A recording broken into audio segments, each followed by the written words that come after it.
Troy, Yeah. I found something on Reddit. Are we including the next Doctor in this review? What?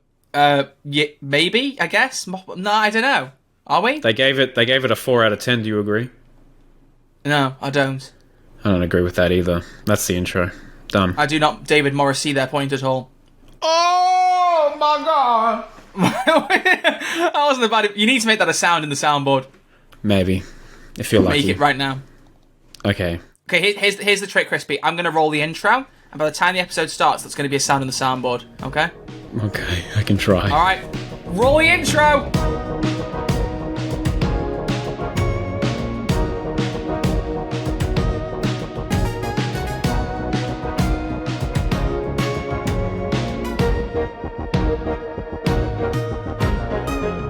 Hello and welcome back to Who's There, a Doctor Who podcast, the show where two Who'tubers get together and talk about Doctor Who. I'm one of your hosts, Troy, also known as Red Archer Live, and joining me today, for the second time recording this very day, is my good friend and co-host, Mr. Crispy of Pro. How are you doing there? I'm very sad, Troy. How are you? Why are you sad? Why are you sad? Because this is, these episodes, like it's the last time we're going to get at least 3 special episodes with David Tennant. It's very sad to me, to think back on this time. If only we could have that again. We should have a big party for it, like to celebrate, his time as a Doctor. Maybe have a cake, Maybe have a cake and that'd be great. Put your face on it. David My Tennant face on it, yeah. How you doing, buddy? You all right? Yeah, I'm good. Really happy to be here. We got a lot to talk about. We just recorded our episode on Ant-Man and the Wasp: Quantumania for special episode number 4. So if you haven't yet listened to it and you're interested in Marvel stuff, go and give it a listen. Go do it. We have differing opinions on the film. Yeah, it was really interesting, actually. Crispy had a really bad opinion and I had a really good opinion, so you can go and hear them both and hear us debate vice versa, but yeah. No, I don't know about that. I think your opinion was quite bad. Anyway, so we are here, ladies and gentlemen, to talk about the Series 4 specials, David Tennant's final episodes in Doctor Who. He never showed up again. Ever. Never. Not even Definitely didn't show up twice more. So, yeah. With a haircut that seemed to annoy everyone the first time around, which was a bit odd. Got it right the second time around. They got it right the second time. Yeah. So, we actually haven't got much in the way of news today, I'll be honest with you, because the only thing that happened in the last week was Gallifrey 1, which is, for some reason, like, the big official, not even official, but like the biggest Doctor Who convention in the world, and it's not in the UK? I don't understand why there isn't, like, a big Doctor Who convention in the UK, like, that is specifically for Doctor Who. They do it big in America, and that's how they want it. That's how they want it. But Gallifrey 1, which is the convention that featured in the Doctor Who My documentary, which we did an interview for not that long ago. Yeah, just check that out as well. Yeah, go check that out. I'll go check out every episode we've seen, because this is year 2, baby. First episode of year 2 of the podcast. Oh my gosh. Would you believe it? We're older. Which I should say, by the way, when I said last episode, I'll have something special to mark the day. Like, that's why I wasn't going to say much about the podcast. I planned to record a video to put it up on the birthday of the podcast. But I went to see family and then came back and then I had to teach on Sunday evening because I agreed to that and immediately regretted it because that was a lot of energy to muster up, but it was fine. And you get paid. No. It's fine. But I didn't have time to record it, so I just did some tweets anyway and just was like, And there were some lovely tweets. You're a cute bugger, That was all I said. Yeah. That was it. That's all you need to say, mate. Yeah, exactly. You're a bit of a cute bugger as well, but yes, this is the first episode in year 2 officially. It's crazy. Really? Yeah. Really? Yeah. My reaction to that is, oh my god! There you go. It works. The intro bit worked. Everybody's got the noise. So anyone who's heard me go, oh my god! Now you know where it's from. Well, I mean, you don't know where it's from, but you've heard the original. Where is that actually from? Do we know? We will never know. We will never know. It's fine. I think it was from the David Tennant 2009 special. It was Kang's reaction when Ant-Man showed up in Ant-Man and the Wasp: Quantumania. Correct. Yeah, and he said it exactly like that as well. Go watch that episode. Right, but yes, we haven't got much in the way of news other than Gallifrey 1 was the big convention. Jodie Whittaker was there. Chris Chibnall was there. Oh, yeah. But Crispy and I have a bit of a plan, A bit of a podcast with a plan. We have a guest that we want to try and bring onto the podcast who was in attendance at Gallifrey 1. No. I've messaged her. She is up to appearing. It's just a matter of booking her in and trying to talk about it. So episode 49, we're going to try and talk about Gallifrey 1. We're going to give it its own episode because I think that could be really cool. That'd be a great episode. But the problem is, I don't know if Crispy Pro is going to be in the next episode, ladies and gentlemen. Crispy, do you want to explain the situation we have right now? Okay. I can do that. So no, he just goes no and we move on. He just disappeared for a week. No, I'm on vacation. which I did not realize until today being Monday, and I was looking at my week ahead and what was to come. I was like, oh, I'm away next week. And so I messaged Troy being like, we are in trouble, my friends. So we have a few options. We have a few options as to what we can do.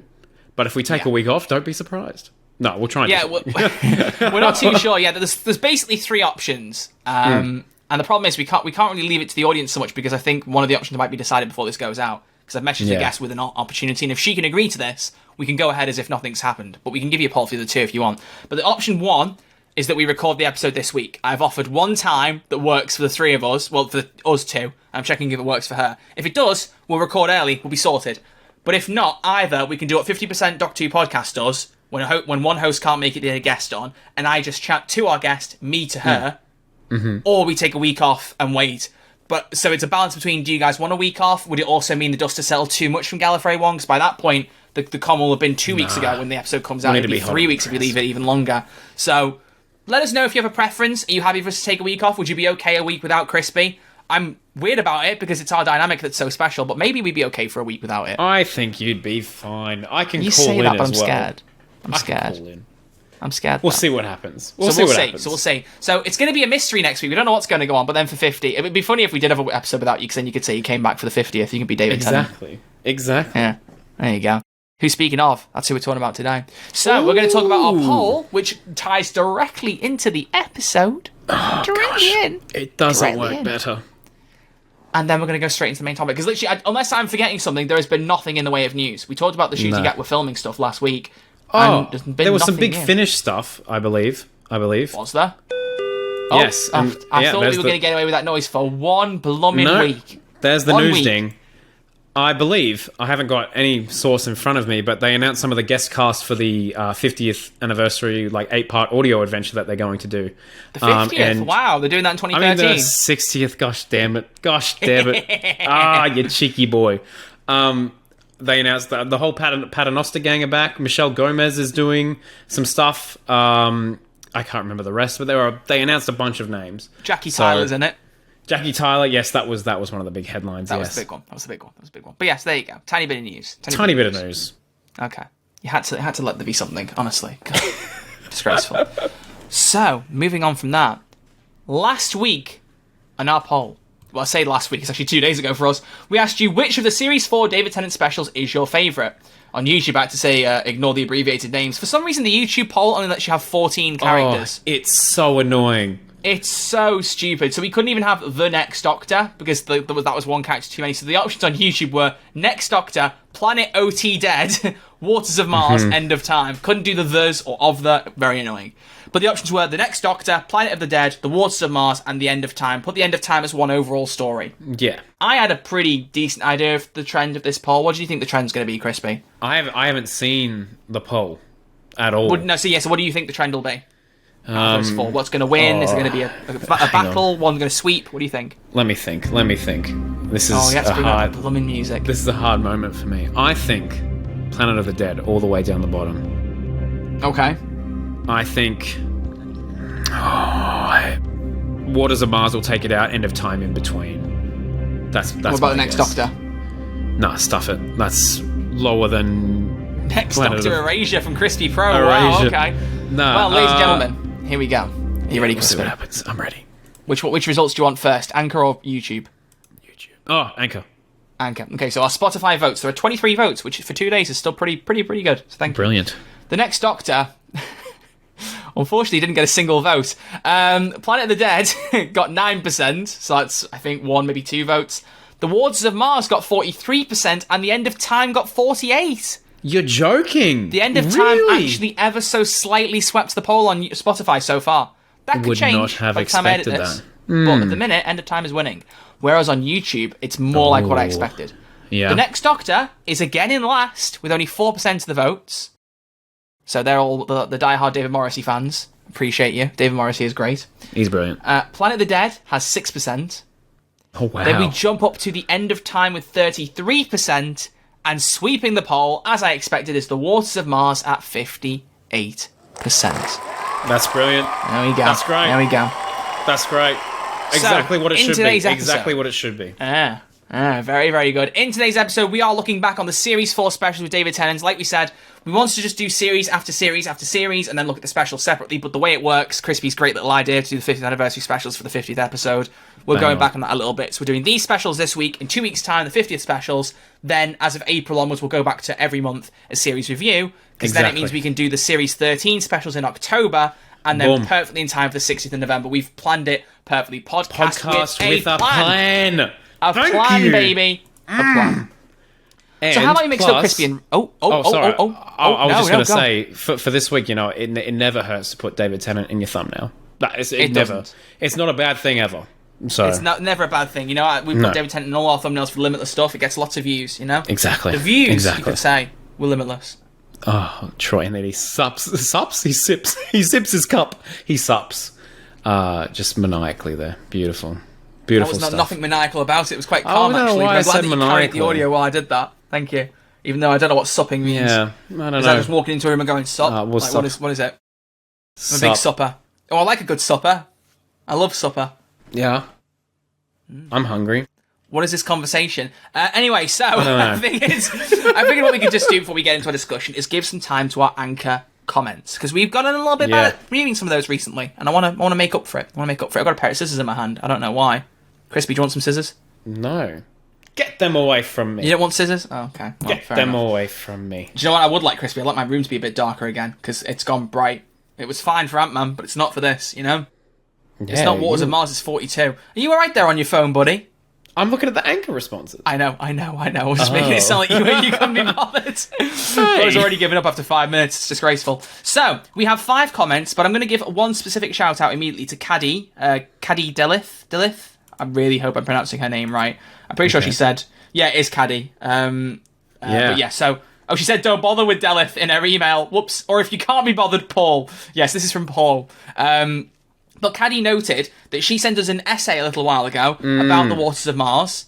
Said that might not be podcast material, totally understandable, but we're welcome to share a few bits. We're going to mention it a little bit later, because she did send this to us literally months ago, in October. Ages ago. And I've had a little bit of a look at it before we started recording. We're in a bit of a rush because Crispy has to go to bed. So we haven't read the whole thing, I'll be honest with you, Caddy. But we have had a bit of a look, picked out some quotes, had a little look. Very, very cool. Some good stuff. I nearly said something very different there. I went to say look and started it with F and then went, Stop myself. We can't be swearing. No. Okay? Not the 50% boys. Exactly. Yeah, I'm not Connor. Thank goodness. No, seriously. But yeah, so we're going to mention that a little bit later because I thought that was a cool thing. So just shouting her out because she was one of the 5. Should we read the other 4 out, though? Yeah, absolutely. There's all 4? There's only 4 so far, so we'll read them out. All right, pick the first one. Go. This one is from Oscar Scott. And they say, Wilf, rest in peace, Bernard, was the best character of the specials. He had a fantastic father-son chemistry with the Doctor, and his goodbye at the church was heartbreaking. The true granddad of Doctor Who. Well put. I mean, Troy has said it a million times. One of the best scenes in all of Doctor Who is Wilf and the Doctor on that spaceship. That's just one of the best written. The dialogue in that, the acting in that, everything 10 out of 10. And the music. Oh, the music. Oh my goodness. Like, it's just so beautiful. It's so good. It's brilliant. It's peak. Yeah. So well said, Oscar. I agree. At least we got an Oscar who knows what they're talking about. I like that. Yeah. I appreciate that. For a change. So, next we got Craig Johnson. He said, I really liked them as an end for David Tennant, and it was nice to have a thread of the Doctor getting too big for his boots and then being redeemed at the end. Very, very true. Very, very true. Yeah. I just realised Planet of the Dead and Power of the Doctor have the same acronym. Yeah, I was reading that right now, I was going, hang on, what? Yeah, Power of the Doctor? That's not David Tennant. No. Actually. So, this one is from Artie's Own, and they say, I really enjoy all of them. Even The Next Doctor and Power of the Planet of the Dead. As I have vivid memories of first watching them on broadcast. I'm very jealous. Waters of Mars is classic edge-of-your-seat action, and The End of Time is one of my favourite stories ever. Yeah, look, I mean, there's definitely some positives in all of them. Some are better than others, though. That's my hot take. Yeah, the Planet of the Dead is the best one. No. And finally, we have The Beast Boss, as you want to pronounce it. Who said, are you not doing Peter Capaldi now just to mess with me? Yeah, I'm sorry. We did ask about what everyone thought of the Series 8, and then we just kind of abandoned it. Don't worry, we'll use the comments. We will ask again, so if you want to recycle them when we ask them again, feel free. Yeah, exactly. But we'll try and look back at the original ones we asked when we go to re-record it. Notice how I just went from we will to we'll try to in about 5 seconds. Because I went from what we should say to realistic expectations very quickly there. But then the Beast Boss then said, I think the specials in Series 4 are pretty cool, but The Wilf of Time is definitely my favourite because it is a sad ending and a great story. Well, so the Beast Boss likes sad endings, likes being sad. Some people enjoy the sad stuff. Some people like the happy stuff. I know, I was like that earlier watching episode 6 of The Last of Us, which I can still joke about in this because you haven't seen it. You told me that Shrek is back, and I do not want to know these spoilers. Okay? Speaking of, have you seen Puss in Boots 2? This is a very brief sidetrack. No, I know exactly where you're going with this because I saw your... yes, I was there. I'm a Puss in Boots The Last Wish stan. What a great film. So mild spoilers for the ending of Puss in Boots The Last Wish, so just jump ahead has been out 30 for seconds months. if you don't want to hear. Only in the UK it's been out for 2 weeks. In America it was out for ages before the UK. Oh, That's why I haven't seen it yet. It's been out in Australia for ages. I saw Joel Paul the Age 2 tweeting out about it, and I'm very annoyed with him because his review on Letterboxd was the film ending with Puss in Boots going to Far, Far Away with the Shrek theme in the background got me more hyped than the last 5 years of Marvel films. And I was like, the film ends with him going into Shrek 2? I thought they were set after the Shrek films. I didn't realise they were prequels. And No. Like I can't believe in the year of our Lord 2023 I am annoyed that I got spoiled by a Puss in Boots film. It's an absolutely brilliant film, and you need to watch it. Imagine it being like Black Widow where the Avengers theme plays as she flies off, but instead it's just like the Avengers theme as he sails to far, far away. Yeah. I have got an ogre to kill. Dun, dun, dun, dun, dun. Like And then I saw her face. Yeah. And now I'm a believer. So there you go. There's our audience comments. Thank you all very much for commenting on Thank this, you very, this, very much. episode. And that wraps up episode 48 of Who's There, Doctor Who Pot. So, Crispy, Yeah. we've got 4 stories to talk about. Yeah, right. The Next Doctor, Uh-huh. Planet of the Dead, Okay. Waters of Mars, Yeah, and right. The Time of Ends. No worries. Time of Ends. Sorry, I got a bit mixed up there, you know. I got a bit mixed up. Yeah. Got a bit mixed up, you know. It's all very... Oh, sorry. Don't know what happened there. Wow, that was a lot. Please tell me you know what I did there. No. You just looked like... I was doing the head shaking from The End of Time with the... Oh! they changed it They to the don't make master... that kind of a noise. It's more of like a... Yeah, but I had to do something for the audio listeners, otherwise I just hear my headset flying around the place. And they'd be like, why is this... I think if you went... People would know what you're doing. They're not serious. Oh god, I'm spitting all over my face. Deary me. That was not worth it. It was not worth the effort. Oh, my computer, No. I'm so sorry, buddy. I'm so sorry. Crispy, I'll get a cloth. Talk us through The Next Doctor. Go. The Next Doctor. Okay, this is otherwise known as clickbait. This is the most clickbaity episode of Doctor Who I have ever seen. This is He's not wrong. one of the most viewed, if not one of the most viewed. I think it's the second most viewed in all of New Who episodes, because people thought that we were actually going to see the successor of David Tennant, which is understandable in an episode called The Next Doctor.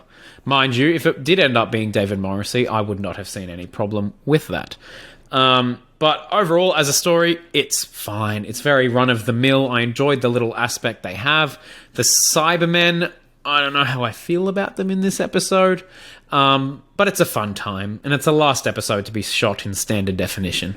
So... And felt very standard as a result. Yes. No, Your I thoughts, disagree. Troy? I quite like this episode. I don't know. Maybe I didn't care It's as much fun. about the whole he's not the next Doctor thing, because I feel like it obviously was a bit clickbait and luring people in, but I was a kid and I wasn't that bothered when it revealed he wasn't, and I was like, oh, okay, fine. Yeah. You know, I just, as a kid, I didn't really care. But it's also like, would they really be as bold as to go, here's the Next Doctor, and put it in an episode, and here's David Morrissey? Like, we should have known from the start that wasn't really how it was going to play out, right? Surely. Oh, I don't know. I feel like Especially from the opening. She like the opens with Alan Z. TV climate was a bit different back then, and the internet culture and all that. Like how I wasn't watching the show back then, so I don't know how, you know, these things happen, how it gets out to the public. Maybe the audience was already riled up because we just had David Tennant not regenerating In the previous year, in Stolen that Earth, because year. everyone was going crazy over that as an audience. And then Yeah. all of a sudden it was like the Next Doctor, and it's David Morrissey. So everyone's like, wait, is he regenerating for real? Maybe people were just like tense because of that. It's 2 cop-outs back to back. I know. Russ Davies does love his cop-outs. Yeah, literally. He does. But no, I like it. I like the Cybermen in it. I like Miss Hartigan. Interesting to have like a human aiding them kind of thing. I quite like that vibe. Always a fun angle. But David Morrissey is the standout. Like, his performance Absolutely. is absolutely amazing, as is in everything he does. David Morrissey's just an absolute king. I love that man. Beast. Even though he's ridiculously tall and scared me a little bit when I met him. And he was just like this big towering man. It's like Russell T Davies. If you ever meet Russell T Davies, like, honestly, I keep making jokes, but like, I will look up at him and be like, I'm a fan of your work, Russell. I'll be looking at him like that. Like, I love what you did with Doctor Who. You're very Russell, cool. I'm glad you're back, mate. I'm glad you... Hello? Right down here. It's like he's Lord Farquaad in Shrek at the top of the castle, and he's like, some of you may die, but that is a sacrifice I'm willing to make. I am willing to make. Why are we doing Shrek references? What's going on? special episode. Do you think maybe we're compensating for something? Nice reference. To Shrek. Shrek. Oh, see, these jokes, you know what they have, Crispy? Layers. Layers, yeah. Onions have layers. Layers. Right, speaking of layers, how about the Cyber King? What do we think of that? As this giant robot menacing thing that towers over London. You have it? I have the Cyber King. Look at Can that. you hold baby. it up closer to the camera for me, please? I'm scared of it being dusty like everything else is in my room, even though I dust things. It's alright, mate. I'm feeling a bit dusty. Oh, it is. Oh, wow. Oh my god, there's an actual piece of dust in the middle of it. I dust this Troy. stuff so often. I swear my room, it might be because of my PC, but it just gathers dust so easily. Maybe it's something to do with my PC. I don't know.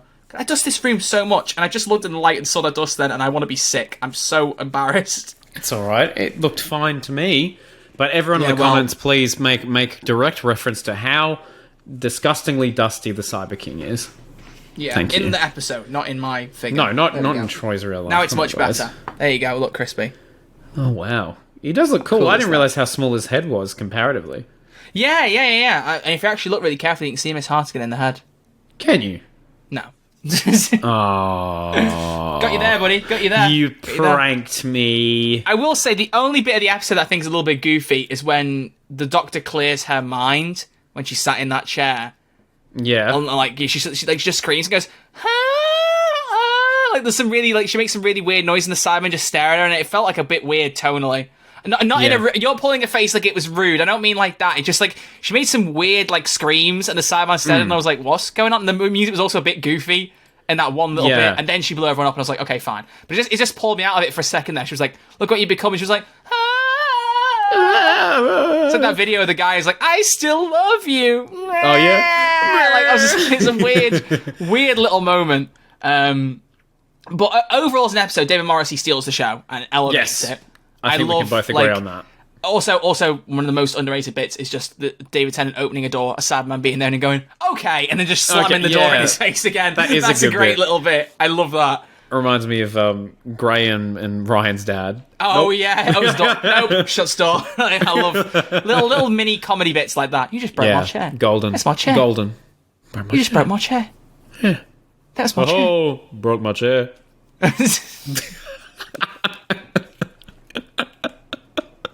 Oh, dearie. Oh, dearie. It's one of those days. Whoa. Broke my chair. Oh. Do you think everyone's going to still get That's a Scare Me There reference? I know we made that reference a few hope times. so. Was everyone going I to hope get so. that was what you did? Whoa. Oh, broke me chair. Broke my chair. Oh. Where did you buy your chair from, Graham? Pierhead. The beard. Pierhead, yeah. Anyway, so that's the next Doctor. What would you give that out of 10? I What a great chat about the next similar review to Ant-Man. I don't know, 6 or a 7. Don't spoil our Ant-Man episode, bro. No I one will said go similar. listen to it. I didn't say what exactly it was. Said similar. You said similar to Ant-Man about a 6. That means that you gave Ant-Man about a 6. You don't know. You weren't there. I know. We just blummin' recorded it, you You goon. don't know. Why did I call you a goon? You goon. Oh no. Joe, the last time I heard the word goon was in the Lego Batman game.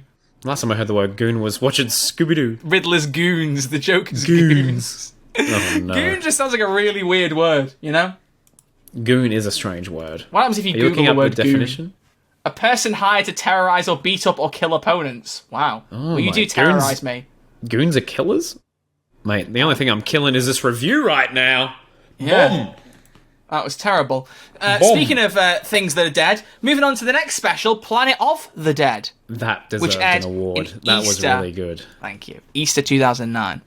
Okay, we had a few months of that Doctor Who, and then we got this. I found it so funny because they were going to film several specials to air throughout 2009. And when did they air? April? November, December, January. Like, it was just like, it wasn't spread out as they made it sound. A bit like Jodie's one. I was about to say, it feels specials very in 2023. Yeah. similar to what we had. January, April, October, November the year after. Like, it's rough. It's rough. Can you believe it's only been 4 months since Power of the Doctor? We still have 9 months. It'll go so David Tennant quick. comes back. So quick. You say that, but, you know.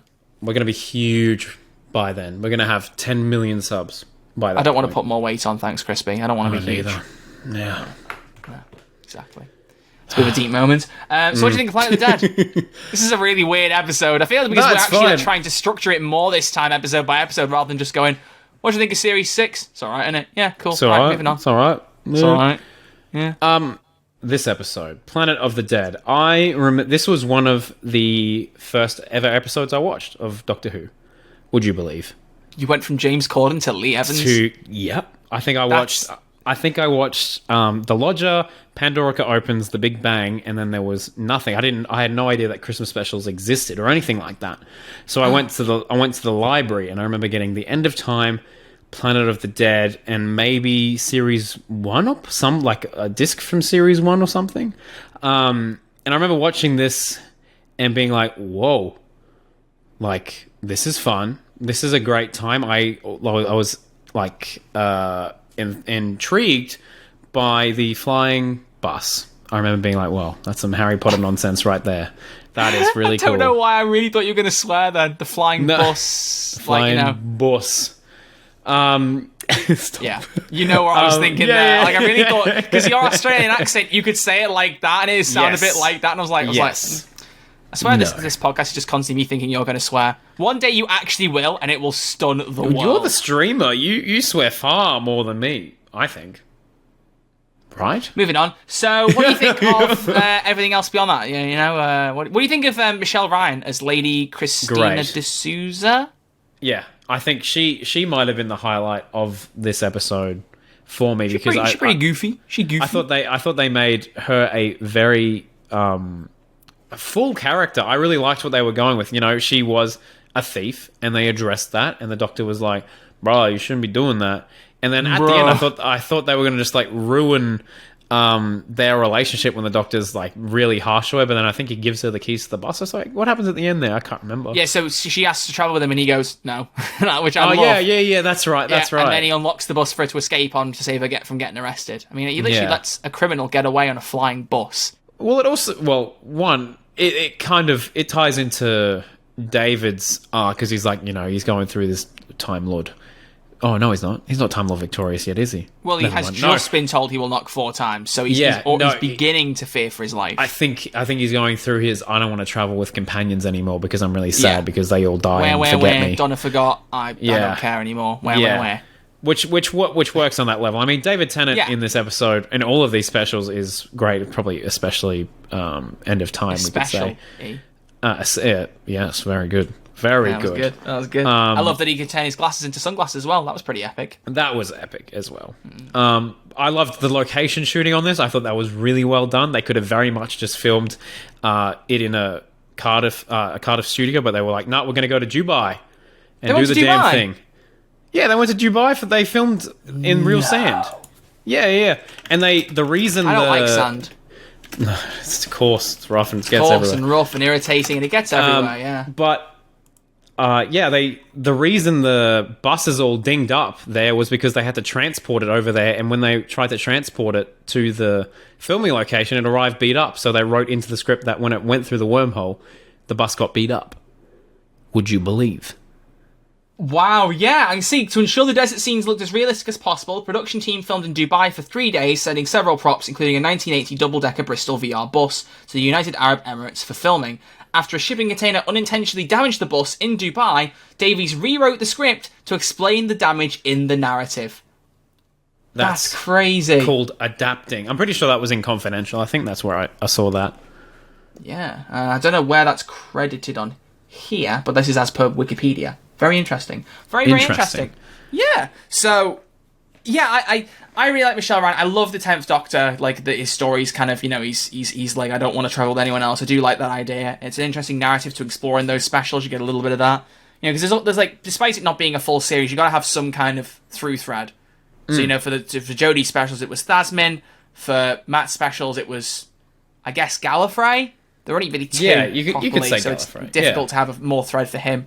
But for David, like, it was this kind of, you know, I don't want to travel with anyone else. They all get hurt. To then him, you know, proving that, as Donna said, he needs someone there to stop him. Absolutely. And Donna was that perfect person for him. So then, you know, bringing it back in with Wilf was fantastic. But no, as Planet of the Dead goes, it's definitely the worst of the specials in my opinion. I don't think it's necessarily a bad episode, but I get more fun out of David Morrissey in The Next Doctor than I do out of Michelle Ryan in Planet of the Dead. Fair enough. That way. Okay. Yeah, but I do can see like that. their dynamic. I really like David and Michelle's dynamic. They work really well together. But I kind of like that she was a one and done companion. Like, not every cool character makes has it a bit to get special. followed up on. And, you know, it's not like Victoria and Clara, where everyone goes, it should have been her, it should have been her. Your camera died. Yeah. Disappointed. We did Your all right, camera though. Cannot perform under pressure, okay? No, it but, can't. I mean, you know, performance issues are not uncommon. 1 out of 5.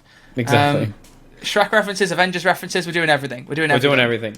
Everything. We do it live. While we're on the topic of Planet of the Dead, there was a BBC article released in 2009 hyping up the episode, and they hyped up the monsters in that episode, being like, this is the scariest thing since the Weeping Angels and the Daleks and the Cybermen. We have a new iconic villain on our hands, and it was those fly things that I can't even remember the name of.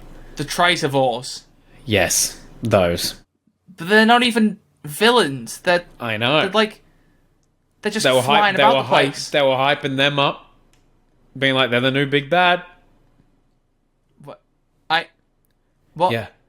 So, like, when they said, you know, if you think that Spyfall Part 2 was good, wait till you see the next episode, and it was all from 55. Correct. That's exactly the type of nonsense we deal with as Doctor Who fans. Publicising media people. What are you doing? They haven't seen the episodes. They're just hoping the for the best. Tritavores were very creepy. I'll say that much. They were creepy people. They were creepy people. You know? Creepy people. Flying about the place, you know? They were flying about the place. Flying around. It was really creepy face prosthetics. I really liked that. But I guess the real villains were the stingray shark things. Did we actually get a name for them? Or let me see, Wikipedia. They're called stingray shark things, I believe. Oh, are they actually? Yeah, that's their official title from their planet. Okay. Stingray shark planet. I'm just looking to see if I can see anything about it. Preventing a race of metallic stingray aliens from posing a threat to Earth. Yeah, I don't think they actually gave them a name from the look of it. We can give them a name. What name do you want to give them? The Beatles. The Beatles. I don't know. There were flies and now there's stingrays. I don't know. I just came up with something stupid. We shall call, from now on, they shall be called the Beatles. I think we should call them all collectively Jeff. Alright. Or Pauls. They're all Pauls. They're all the Pauls that we have now. The Council of Pauls. Yeah, okay, I like that. This is world building. We now have named an official Doctor Who monster that was never named. They're all Pauls. They're all Pauls. Yeah. The Pauls. Yeah, the Pauls. Oh no, the Pauls. They're on their way. That is appalling. Anyway, so... Very good. That's my Andrew Garfield impression. Do you like that? That's good. Scooby-Doo. So now we move on to the waters of Mars. Oh, I'm getting a bit thirsty, mate. Getting a bit thirsty. To begin this, we take a small quote from Caddy's essay that we mentioned earlier. Oh, yes. Which Very she good. pulled from Doctor Who Confidential, this is what David Tennant had to say about the episode. There's a limit to what you can do with an unchanging character. Has to pretty much always win the day, and pretty much always has to be reset to 0 at the end of every story. But we're in the unique position now because we know the 10th Doctor story is coming to an end, where we can start being a little bolder with that and tell stories with this character that you can only tell once. So there you go. Well, interesting angle for Waters of Mars. Thank you, Caddy, for pointing that out to us. I don't know how we'll go about sharing the essay. It looks like she's got it, so you can't edit it. You have to request access. So hopefully we can just share it and no one can mess around with it because I don't want anyone to ruin the essay for her. Although, let's face it, she's probably got a local copy that couldn't be messed with either way. But we'll share that round. We'll put it in the description of YouTube so you can go and click on it and give it a read if you want to. But, yeah, Waters of Mars, Crispy. What do you think of the best of the specials? It is a banging episode. It's one of the all-time classics. It does something different. It's got its own unique style, and I very much like that. I like it being set on Mars. I like it being set in the near future. It has probably one of the more strong guest cast that we've ever seen in Doctor Who. Memorable. Lindsay guest Duncan cast. was phenomenal. Yeah. One of the best guest performances we've had in Doctor Who. Period. Absolutely. And it's just an insane story, and they really give a lot for David Tennant to work with, and you see that in the last 20 minutes. It's insane. I love it. It's a great story, great villain. I have to admit, I really like that the people who made Eternals must have seen Gemma Chan in The Waters of Mars. Yeah, she's in Yeah, they'd Eternals, seen her isn't deal she? with water in that episode, so they had her have a steamy scene with Richard Madden on a beach where they got water on them. Oh, I didn't Do you remember know that scene in where that Eternals that going. was like unnecessarily steamy? No, I've seen Eternals don't- once. I can't remember. Yeah, well, let's not go there. But that's, if you get that joke, you'll see why. I think it was Okay. quite a good one. Thank you all very much. But yeah, no, I love when you see like now huge actors in Doctor Who in tiny roles, like Oh, yeah. Andrew Garfield and Gemma Chan. Like you get loads of people like that. But Gemma Chan was great in that anyway. But Lindsay Duncan as Captain Adelaide Brooks, she was amazing. I absolutely Incredible. loved her character. But I also love this whole narrative because it focuses on the whole fixed point thing. You know, we Yeah. saw it discussed in the fires of Pompeii, but they didn't do anything about it because they couldn't change history. Whereas this time, it's like, well, what happens if you do change a fixed point? Like, you're not supposed to do it. What if the Doctor does that, and what are the consequences of that? And I just love this idea of the Doctor being like, you know what? Screw everything. I ain't got a companion. I'm going to die I'm the last soon. of the Why don't I Time just- Lords. why don't I just leave the world in an even worse place? And the interesting thing is, this is what I want to talk about with Time Lord Victorious specifically. There are some elements I think people forget about Time Lord Victorious, or don't bear it in mind immediately. The first one is that the 10th Doctor, when he finds out he's going to die, that incarnation has only been alive for about 6 years. Because at that point, the Doctor is 900 years old, and at that point we thought he'd only had 10 lives. He technically had 11, 12 if you count his regeneration stolen Earth, because we had the War Doctor John Hurt, obviously. So let's say, for argument's sake, because he is the 12th incarnation, if you'd lived for 900 years and you had 12 incarnations, you'd hope each incarnation would have about at least 70, 80 years to them. I'm not doing the maths in my head, but it'd be roughly like that. So if you're on your 12th incarnation and it's only 6 years and you're like, you're going to die, mate, you would be a bit distraught. I know I would be. Yeah, But then when absolutely. you add on to that, that it's his penultimate incarnation. At that point in time, he knows his next regeneration is going to be his last one. Then he's going to be even more unwilling to regenerate. He doesn't want to. Why would he want to do that? He's vain. No. He's only lived for 6 years as this body that he really likes, which everyone really liked, let's be fair. And, he's going to move on to the next one who can't regenerate. Yeah. And also, for anyone who's wondering about the age thing, David Tennant does say he's 903 in, like, Series 2 around the start, and then he ends up being 900 and... Oh, no, it's 900 years old when Eccleston regenerates, and he says 906 in The End of Time. Oh, there you go, yeah. It's a very short time for... Yeah, so roughly 6 years. And then Matt Smith's there for like 300 years or something. Spends most of that time even on longer. the planet Yeah, no, Christmas or something. I think the 11th Doctor is the longest living incarnation because he lived for about 1,000 years. Because the 10th Doctor generates at 906, and then Capaldi at the start of his run says I've lived for over 2,000 years. Yeah, which means that the 11th Doctor lived for about 1,100 years. I mean, fair enough. And then Jodie just has lived for thousands of years. Christian just went, you know what, I give up. I don't know how old she is. There's no point in even trying. We got There's no point idea. in trying. Although, do we count the 12th Doctor as like 4.5 billion years old? Probably not, right? Because that version of him kept resetting in Heaven Sent. It wasn't like he actually lived for that long. No. You know, he couldn't always do this. He couldn't keep doing this, you know? Couldn't he just lose? Can't it just lose? God, I just lose!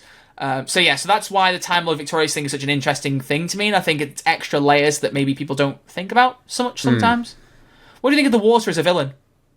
Oh, incredible. One of the, when I show people Doctor Who, this is one of the episodes that I go to, because it's very accessible, and people love a good villain, and it's just so creepy, and it's like, it's water. How do you avoid water? Exactly. How do you do that? That's a very hard ask, and there's some of the kills in this episode. It's just a little drop from the ceiling, little drop from the ceiling. You're done. You are done. And especially, is it Steffi's death when she gets sealed into a room, and then just because water starts pouring in there, she's crying, she's going to die. It's like there's no other situation where that would ever happen. No, someone would be crying because they're about to die because water got into a room. Well, I mean, Titanic maybe.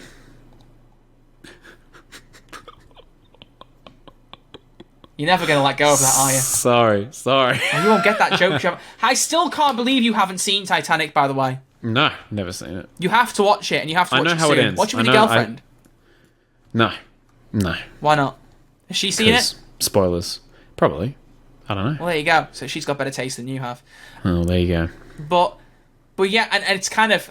I know I'm relating it a lot to The Last of Us at the minute, but it's kind of the similar principle as The Last of Us, because unlike typical zombie stories, The Last of Us infection is based on a fungus that exists and that does the stuff that it does already to ants. It just doesn't work in humans currently. Yikes. But like, it's like, you know, well, you don't remember that in the first episode, because they were saying, you know, cordyceps only works in ants and lesser insects, but if it could adapt to higher temperatures, it would work in humans and could control humans in the same way. Yeah. It's not to scare everyone, but there literally are is documentaries on YouTube of showing you the cordyceps taking over ants, and you literally see it growing out of them. It's creepy stuff. But it's that same kind of thing where you take something that is, like, it actually exists in the real world, and you spin it and go, what if this happened with it? What if water was actually able to control you in that same sense? And it's a creepy thing, because it's like, this is something you interact with every day. You don't interact with fungus every day necessarily, but it's around you. No. Whereas, you know, water... I mean, people always ask what I'm drinking. I'm drinking, like, cordial that you fill up with water. So I've got 4 parts water in every glass that I drink. Some people just drink straight water. You know what I mean? Some people... I was going to say some people drink gay water, but that's not a funny joke. That's not a funny joke. It just wasn't... It wasn't good. No. It wasn't good. It wasn't good. We're keeping it in, but like, it wasn't a good joke. It wasn't a good joke. But I have a question, Crispy. What are you looking at? Because you've been staring at your computer for a little while, and you've been changing screen colours. There were some fun facts about this episode. So, did you know that this story was initially envisaged? How do you say that word? Envisaged, yeah. As a Christmas special with working titles including Christmas on Mars and Red Christmas. Several festive references remain, such as the crew on Mars preparing for Christmas dinner and the snowing when the Doctor arrives back on Earth, when he exclaims how he likes snow. Yeah. And it's snowing. I love snow. I did not know that. Did you also know that it's the first time in modern Doctor Who, I believe, that Liverpool is mentioned? What? I'd never forget this. When he seals the air gap when he comes back in the final section of the base, and he goes, something steel, magnificent, made in Liverpool, magnificent workmanship. Oh. Yeah, the steel of the base is made in Liverpool. Ooh. Yeah. And I was like, oh, scared me there. I'm very happy about that. We've got a nice little Liverpool reference, you know? Maybe Dan made it, you know? He was a plasterer. Did he do any plastering on space stuff later on?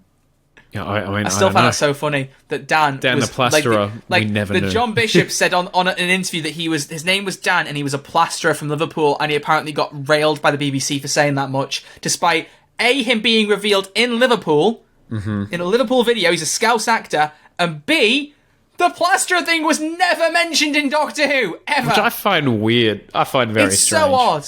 It's so strange. I don't get it. It's odd. Oh. So, another fun fact. More fun facts? Go. Also, can I just say, I love how your camera quality is so bad for me right now. Like, I can hear you, you're fine, but you're so pixely for me. Oh, no. So I'm basically just seeing like a Minecraft character telling me fun facts. That is fine.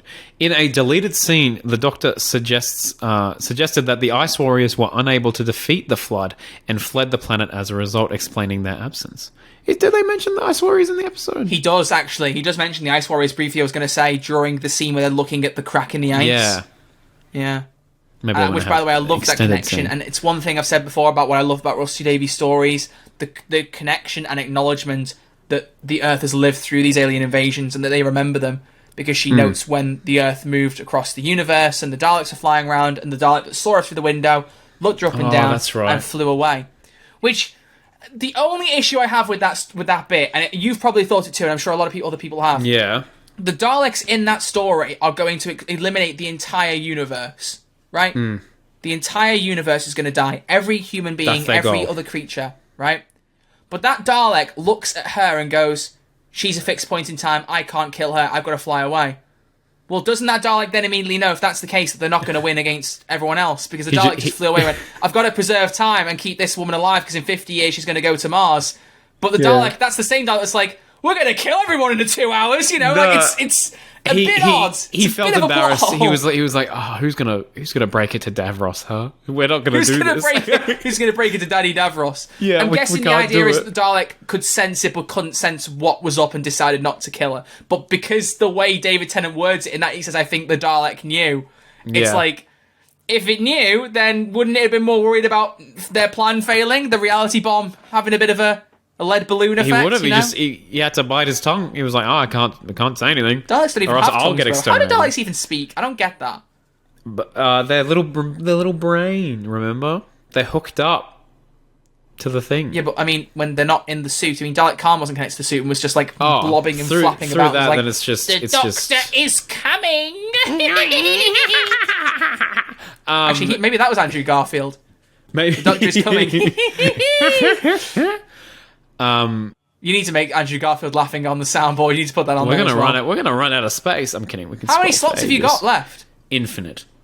There you go. Then so you got no problem. Cool. And I have a search thing as well. There you go. Crikey, we have You just so search for, many. oh my god! Oh my god! Oh my god! Oh my god! There it is. There it is, It's the constant everyone. loop now. We all just keep alternating between the soundboard and us saying it for like all 10 of us. minutes. But yeah, so I love the Time Lord Victorious speech. I love the music of him coming in and being like, you know, I was told he will knock 4 times, and it doesn't mean right here, right now, because I don't hear anyone knocking to you.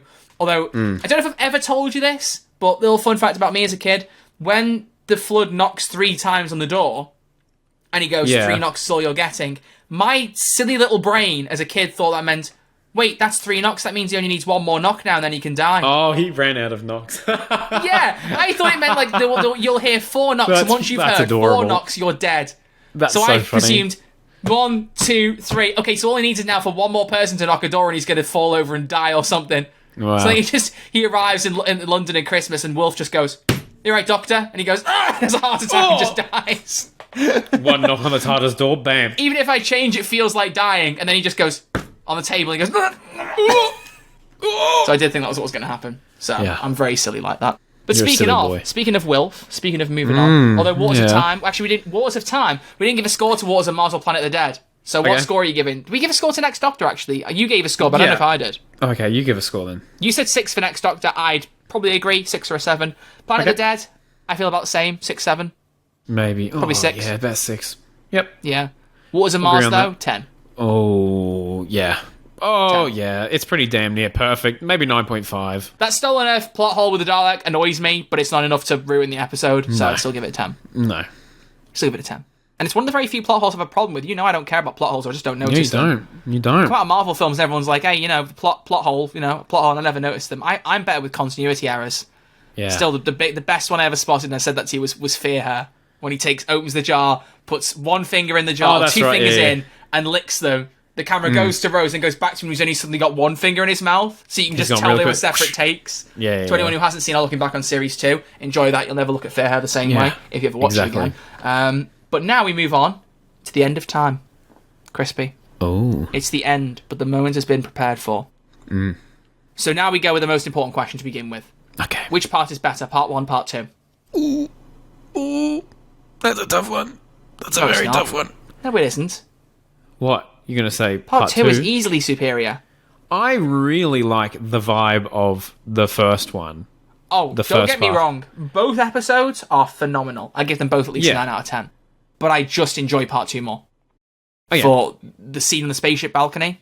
Oh, yes. For Yeah, the that face-off between steals it. Dr. Rassilon and the Master.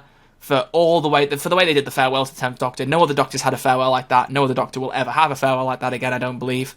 Like, that episode, like, it is Rusty Davies going, look at everything I did, enjoy it. Like literally like Ozymandias, like, look upon my works and despair. Like, he goes full on out, look at everything that my era Look at did. this. Not This is even what like I did. in like a really rude show-off way, but just like a Oh, look no. at everything we've done and everything we're bringing it together. And the A man beautiful owns it. bookend. Oh, Yeah. yeah. Rusty Davies is a beautiful bookend. He's a beautiful man. We love him. Absolutely. He's great. Be Absolutely. delighted. It's the only Delighted. time I've ever tried to do Rusty Davies. Delighted. That's good. Delighted. So, yeah, part 2 for me. But can we agree on what the best part of this episode is? I'm going to do 3, 2, 1, go. And then I really hope we agree on the same thing here. I really hope. Okay. All right, one word. One word. 3, 2, 1, go. Wilf. Oh, good. Bingo! Yes, good goodness. man. Thank Bernard goodness. Cribbins as Wilf, as the companion. Not something I don't think any of us ever expected, but something No. that I'm so glad we got. Match made So in heaven. glad. Honestly, made that 2-parter. You can't come with me when you're not leaving me with her, Dad. Fair enough. Yeah, fair enough. Come on. Yeah, just like something. Come on, I thought it'd let's be get outta cleaner. here. Cleaner? I can take you back home right now. Yeah. Just it's the just vibe between them perfect. is just Perfect. so good. It's so good. They're so good together. Like, I would have loved to see more adventures with them. That would have been so good. I could have had a whole... I didn't know that I could have had a whole series with Wilf as the companion. But that was the living proof. I could have seen that for 10 series more. It was Unicorn and the very Wilf. welcome. Unicorn and the Wilf. Wilf's Familiar. Wolves of 3. Mars. Wilf War 3. Wilf War 3. Trying to think of W's. Of the W's. The unique... The unquiet Wilf. The unquiet. That's, fair. Doesn't quite work, but... I can't think of anything Bad with a Wilf! double- Bad Wilf! That's it. That's There it. it We've is. peaked. We've peaked. There it Bad is. Wilf. Well done. I Well done, bet you there's at everyone. least one person who was sat there going, "Say Bad Wilf. Say Bad Wilf." Yeah. There we go. That's peak. That's brilliant. There we go. We've done it. We've done it. So Bernard Cribbins was amazing. What do we think of John Simmers the Master in this compared to Series 3? He's off the wall bananas in this for sure. Absolutely. I mean, I'm a sucker for a master story. I think I enjoyed the Saxon stuff more because it was, this like secret like mission underlying mystery that had been going on for ages. Yeah. But I think his inclusion in this was to make us all believe that the Four Knocks was going to be him, and the last person we would suspect would be Wilf. That's my initial thoughts. Yeah. Because I didn't think about he will knock 4 times as the Master at the time. I don't know if anyone else did when they said it in Planet of the Dead. I absolutely did. Didn't think it was the Master at all. That didn't. Well, they set it up in register the my head. episode with like his drum beat in the head thing. I was like, Oh yeah, once we started to go like the 4 knocks on the barrel, I was like, and then it was like the noise exactly in your what I head. thought and it I was. like, There will have been people when Planet of the Dead came out and they were like 4 knocks Master, but I was like 9, 10 years old. I was not going to know that stuff. I wasn't going to know that. Actually, as I was just reading some fun facts before, a lot of fan theories online when Planet of the Dead ended, they said, "Oh, your song is ending." A lot of people thought that River Song was going to rock up in his final episode. Oh yeah. Yeah. But turned out to be a false, and you had to wait until... When did she actually officially come back? Like 4 more episodes afterwards. Oh, yeah. Yeah, exactly, yeah. So not too long. She did not too long. A bit late, time travel, can never get it in the right order. But no, I love that the Master tried to be a different kind of Master. A Master of the Universe, if you will. Because he was cosplaying as Skeletor. Yeah. I didn't realise at the time of the episode he actually called him that. I don't know why I didn't realise that until really? like ages after. I the didn't think I ever Master, seen Harold that. Saxon, Skeletor, whatever you're calling him, what is he doing up there? Like, he actually calls him Skeletor, which is great.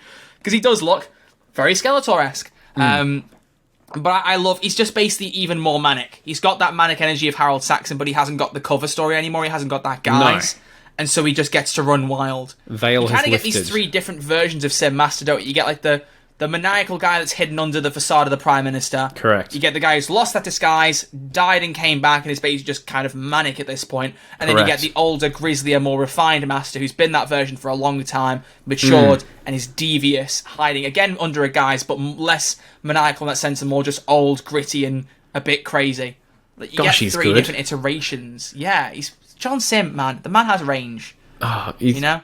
Watch Life on Mars. It's peak. It's so good. I've watched But Waters on Mad Mars.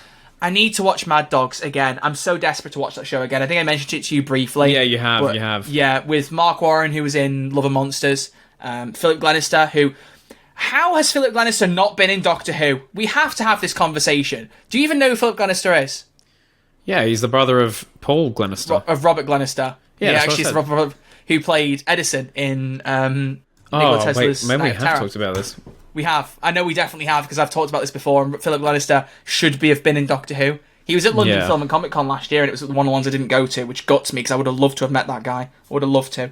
Hopefully they'll do another one, because I love that man. I've seen this man. I grew up watching like bits of Life on Mars and Ashes to Ashes. It was definitely a bit too old for me, but I still loved it. Like, I must have mentioned the having hoops. I'm having hoops scene. Yes, you have definitely mentioned that to me. I'm Gene Hunt, your DCI, and this is 1973. Almost dinner time. I'm having oops. He mixes like drama and comedy so well, Philip Glenister. He needs to appear in Doctor Who. Sure. But Mad Dogs was a show him, John Sim, Mark Warren, and someone else, Max Beasley, were in. If you haven't heard me talk about it before, it's basically these 4 guys who are like middle-aged blokes. They're all going through like personal trauma, be it like divorce or financial issues or whatever. They go on a holiday to Mallorca or something, to their rich friend's flat, and the rich friend has some very bad mafia connections, and it all goes downhill from there. Like and it is a dark comedy. Like a short guy in a Tony Blair mask walks in and shoots somebody like out of nowhere. Like it's a weird vibe. It's a very weird vibe, but it is one of the greatest pieces of television I've ever seen, and I do desperately want to watch it again. But it's so hard to get on streaming. So if you're ever interested in something like that, if you love John Sim, him and Philip Glenister, they did Life on Mars together and they did Mad Dogs. They're fantastic. So point is, I love John Sim and Philip Glenister should be in Doctor Who. So. Russell T Davies, and you know what? I'm going to comment on it on his Instagram right now because I know Russell T Davies likes like all the comments he gets. I'm going to go on whatever his most recent post is, and I'm going to comment. You should have Philip Glenister in Doctor Who. I'm going to do it right now. Please. So for everyone watching this, it's a post about. I'm not commenting on about the Bernard Cribbins. Wait, what? Oh, is this a recent post? Oh, yikes. Yeah, I was going to say about this, the BAFTA show last night didn't acknowledge Bernard Cribbins' passing. I meant to mention this, because this is annoying. They posted, with limited time in our broadcast, it isn't possible to honour all those who have passed away. Bernard features in our online records, and given his influential work in TV, he'll be considered for inclusion in the next Television Awards broadcast.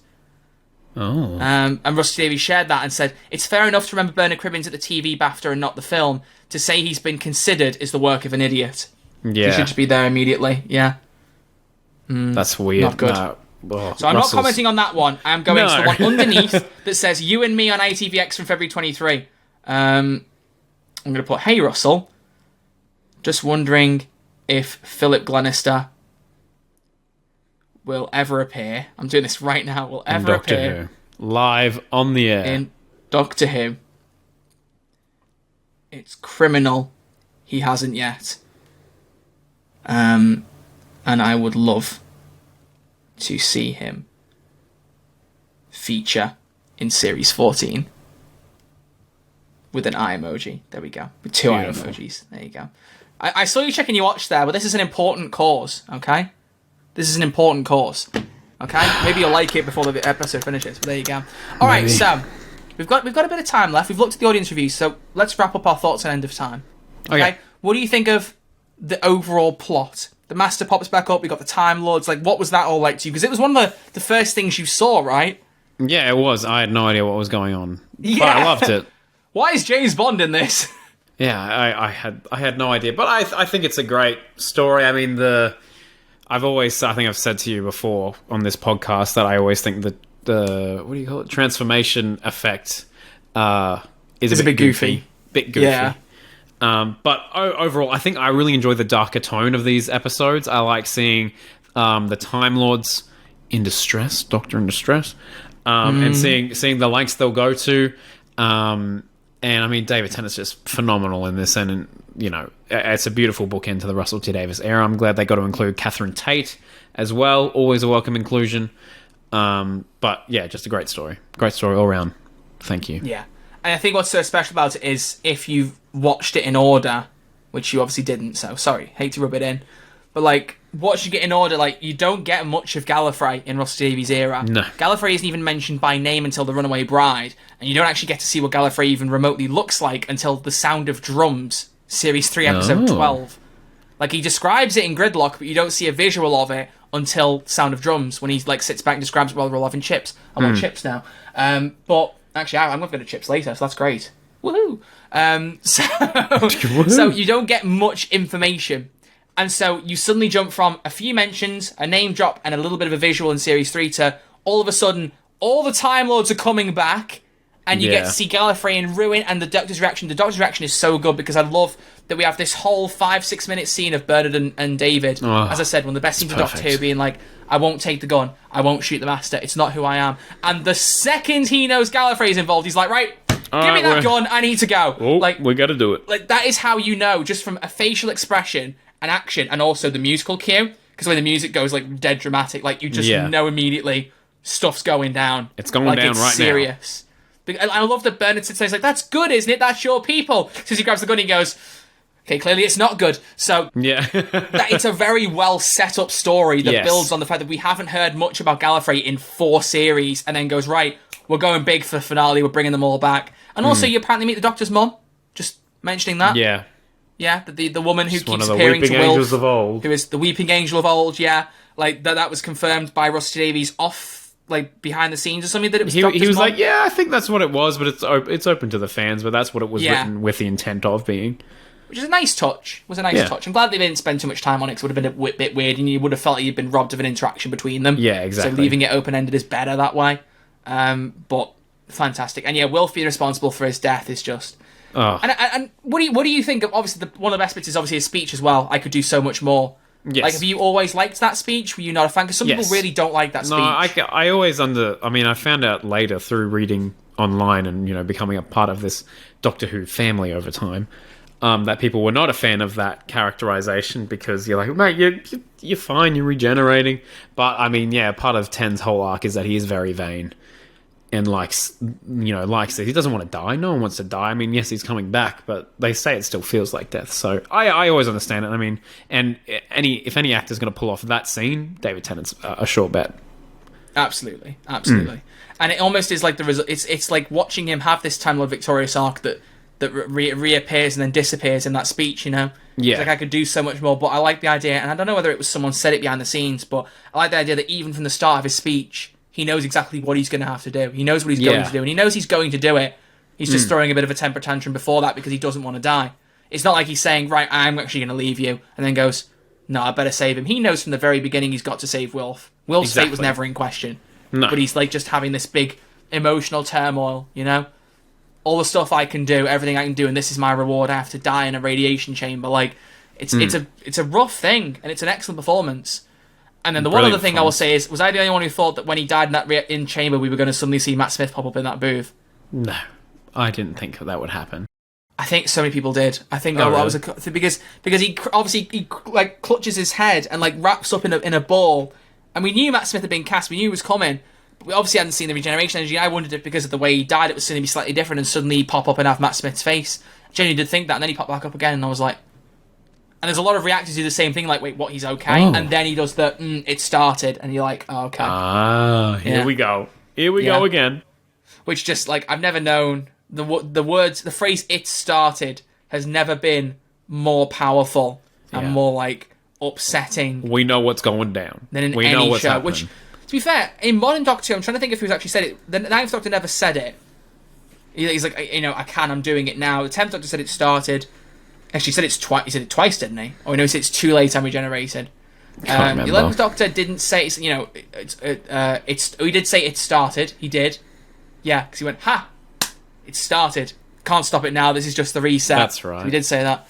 12th Doctor did say it started. He's like, it started. I'm regenerating. No. But the 13th Doctor, I don't Tag you're it. Yeah, tag you're it, but she just, because she didn't realise, because the close spells went off, she's looking around going, what's going on? Oh, my hand's glowing, what's happening there? Oh, dear. So, imagine if she looked at it and gone, what's this then? What's this then? What's all this? So, like, the power of those words, but they definitely mean the most in that scene with Wilf.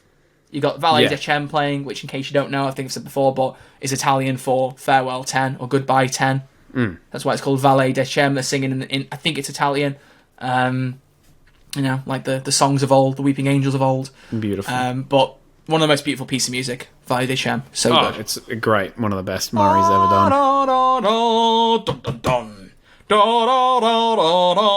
It's great. It's Good stuff. Cinema, as they would say. Very, very good stuff. And then he's glowing nearly as much as I am in my camera. Why has it been so light during this I don't episode? know. It's crazy. It's been very bright. But to conclude, my J. Chris, what would you give the end of time out of 10? 8. Only 8? Why only 8? Well, maybe 8.5-ish. Well, what do you think it's lacking that doesn't get it to a 10? I don't know. I can't think, if I'm perfectly honest. I can't think. To me, I give it a 10. I think the Do you two give parts both are quite... a 10? I don't think as a they're collective perfect story, I Doctor give it a Who. 10. I don't think it's perfect Doctor Who. I don't know. I think it does a really good job of concluding a whole era. Oh, well, it does what it does. It does what it has to do. It's an interesting story that's done really well. It's a good farewell to David Tennant. We get a good companion we never thought we'd ever have. The Master's back in Psychotic. Timothy Dalton as Rassilon is fantastic, especially as my first encounter with Rassilon. Like, he's brilliant, even if he's trying to be Thanos. Yeah, he is. And yeah, I think it's just peak. It's peak Doctor Who. We get the Waters of Mars and End of Time back to back within a month of each other, and it's fantastic. That would have been a good time to be a Doctor Who fan, I can tell you that much. It would have been. But sadly, you started with Corden. So, yeah, as some James fans Corden do. Doctor. as is the way with a lot I of us. don't know anyone else who started with James Corden, bro. There's got to be someone else out there. We have a support group on Facebook, so... Yeah, it's like the WhatsApp group for Who Culture. Have you messaged them at all yet, or are you still only reacting? I'm just reacting. I'm a bit nervous still, but I recorded my lines. I recorded my lines for them today, so it's exciting stuff. Oh, it's very exciting stuff. Have they got any jobs going? I'm going to make this an ongoing bit now. I'm not quite as desperate as it sounds. I would like to work for them. I'm going to make it an ongoing bit now. Maybe they'll like consider me. Maybe. No. By the way, Crispy, we got a presenter role. Who do you think we should? And I just walk in with like John Cena fanfare. Dun dun dun dun! It's my time, baby. I'm here. Let's go. Hello. There you go. Give me a job, please. Hello, give me a job. Why was that? No, don't do it. Don't do it. Please give me a job. Don't do it. But speaking of giving me a job, I'm giving you a job, and your job is to go to sleep. So before you go to sleep, Crispy, before we conclude this episode, what are your closing comments? My closing... Right up to the mic there, with my squeaky chair. My chair's nearly as squeaky as yours. I know. Not quite, though. No, mine takes the cake. So my squeaky chair for everyone. Squeaky chair. Do it. See, I can't hear it on the mic, but I know it's going to be awful in the episode. And that's the one time I don't have to worry about a squeaky chair noise. Good stuff. All right, good stuff. Go on, Crispy. Close your thoughts. My final thoughts. The original idea for the 10th Doctor's final story would have seen the TARDIS materialize on board a spacecraft carrying a family of aliens. The Doctor would sacrifice his life to prevent a radiation leak and save these ordinary, unimportant beings. Although Russell T Davies liked the notion of the Doctor's regeneration taking place in such unremarkable circumstances, as opposed to the blockbuster events that had characterized each of his season finales, he was already concerned that viewers would consider this to be too great of an anticlimax. So there you go, Russell T Davies. Yeah, I agree it would have been. I think if it had been part of a series or something, maybe, but Doctor regenerating are always a big thing. Climax to an era, so it's hard to do a more subtle, underrated one, I feel like, you know? But yeah, that's my closing thoughts. I agree. Very cool. Very cool. I don't know why I said I agree with just a statement that you made, but I agree. Anyway, so thank you very much, everyone, for listening to episode 48, looking back on the Series 4 specials. It's been an interesting time, Crispy, has it not? Yeah, it's been pretty damn interesting, mate. Pretty interesting, mate. Pretty interesting. So we're going to wrap up there, and we will see you all hopefully next week. I don't know. We'll see. We'll see. Be on the edge of your seat. Our guest has gone to sleep, I believe, which is fair. I mean, she is in a different country. That's so a big am I, hint. and I need to go to sleep. Yeah, but you're not important. I'm joking. Oh no, I will just say very quickly, Doctor just tweeted out that it's Angel, is it how you say her name? Anjali. It didn't show it on the blooming Twitter, her only Ange. Anjali Mahindra, who played Rani in the Sarah Jane Adventures, and also the Queen of the Skithra in the Tesla episode, which I mentioned earlier. It's her birthday today. Happy birthday. Happy birthday, Anjali. I love her profile picture is her with Mandip at karaoke. It's that one video where, Mandip goes, there's only 5 minutes left, and then Sasha leeps off. and I did that great edit where I put the Spider-Man 3 music in. Yeah. It's great. If you haven't seen that clip, then, well, I don't know where it is, but hopefully you'll find it one day. It's a good one. Thank you all very much for watching and listening, and we will see you all hopefully next Saturday with an episode, but if not, we'll keep you all posted. Keep an eye on the YouTube community tab and our Twitter and Instagram at Who's There DW, and we will let you know what's going on and what our plan is. Maybe it'll be without Crispy. I can't imagine it, but imagine a world without Crispy. Wouldn't it be nice? One less shrimp on the Barbie. Oh, God. See you all next week, everybody! Alonzi! Alonzi, baby. Oh, you're upset now. Sorry, buddy. I'm a shrimp. Bye! I'm a little shrimp.